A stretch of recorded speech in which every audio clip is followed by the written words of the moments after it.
Hola amigo, hermano, hermana, Dios te bendiga. Vamos de inmediato a la palabra de Dios. Segunda de Timoteo, capítulo 1. Pablo, apóstol de Cristo Jesús, por la voluntad de Dios, según la promesa de vida que tenemos en Cristo Jesús. Hermano, ¿sabe qué? Quiero tocar un poquito de este versículo. Pablo, apóstol de Cristo. Ahí saltó el rema. ¿Sabes que de repente vemos a Pablo, al apóstol Pablo, que estaba dispuesto a dar su vida por el Evangelio? A dar su vida por... No tenía miedo de nada. Y él fue apedreado, fue latigueado. Le pasaron cosas en su ministerio y de repente vemos que él es un siervo que no tenía miedo, que predicaba un evangelio de poder y decía, el morir en Cristo es ganancia. Saltó el rema acá y vamos a desglosar esto porque el Espíritu Santo siempre tiene que decirnos algo cuando salta un rema. Pablo, apóstol de Cristo. De Cristo.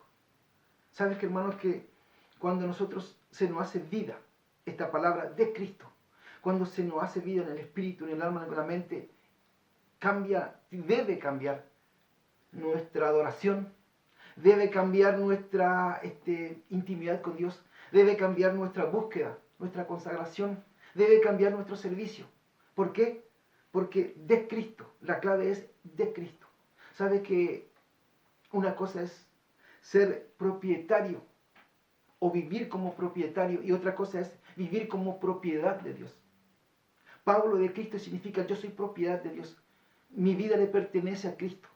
Él es mi dueño, Él es mi amo, Él es mi autoridad máxima, yo obedezco a Él. Entonces, cuando se hace vida esa palabra, el Evangelio tiene otro gusto, otro sabor. Vivimos como vivían los apóstoles, vivimos en una consagración constante. ¿Por qué? Porque ser propietario implica no ajustarte o no ajustarse a lo que Dios establece, al propósito de Dios. ¿Por qué? Porque el ser propietario nos lleva a hacer nuestra propia voluntad. En cambio, el ser propiedad de Dios nos lleva a hacer la voluntad de Dios, nos lleva a someternos, nos lleva a buscarle, nos lleva a entregarle nuestra vida de otra manera, nos lleva a consagrarnos, nos lleva a depender de Él. Entonces, hermanos, la breve reflexión hoy es, Dios quiere que vivamos no como propietarios, sino como propiedad de Dios. Dios quiere que vivamos sabiendo que Él tiene autoridad sobre nosotros. La Biblia dice que Dios nos creó. Por creación pertenecemos a Dios, porque Él nos creó, porque Él nos diseñó, porque Él nos puso, nos plantó en un lugar, tiene autoridad sobre nosotros. Y también la Biblia dice que Jesús nos rescató. La palabra redención bíblicamente significa pagar el precio del valor de un esclavo. En una palabra, estábamos en el mercado de esclavos. Jesús pagó un precio de sangre para rescatarnos, para redimirnos. Para que se entienda bien más con profundidad, redención también significa comprar una mercadería.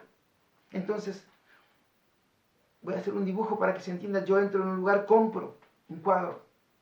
Del momento que yo pago ese cuadro o cualquier producto, tengo derecho sobre ese cuadro, es mío. El cuadro lo puedo ubicar en la mesa, bajo la mesa, por la pared, donde yo quiera, porque es mi propiedad. Cristo pagó un precio de sangre. Somos propiedad porque Él nos compró. Entonces, cuando vivimos de esa manera, no tenemos temor a nada. Porque el que nos compró, el que nos puso, el que nos creó con un propósito, el que nos puso en un lugar, desea lo mejor para nosotros. Desea nuestro crecimiento espiritual, material, desea nuestro crecimiento en todos los aspectos de nuestra vida. Pero es importante entender esto. Debemos de vivir como propiedad de Dios. Debemos de darle lugar a Dios porque Él es, porque le pertenecemos. Te repito, hermanos, si vivimos como propietarios de Dios, no encajamos con el plan de Dios. No entramos en el propósito de Dios. ¿Por qué? Porque cuando somos propietarios, te repito, para que nos grabemos bien, siempre nos lleva a ser propietario, nos lleva a hacer la voluntad nuestra. Y ser propiedad nos lleva a vivir en dependencia de Él. Es Esa es la breve reflexión. Dios te bendiga, hermano.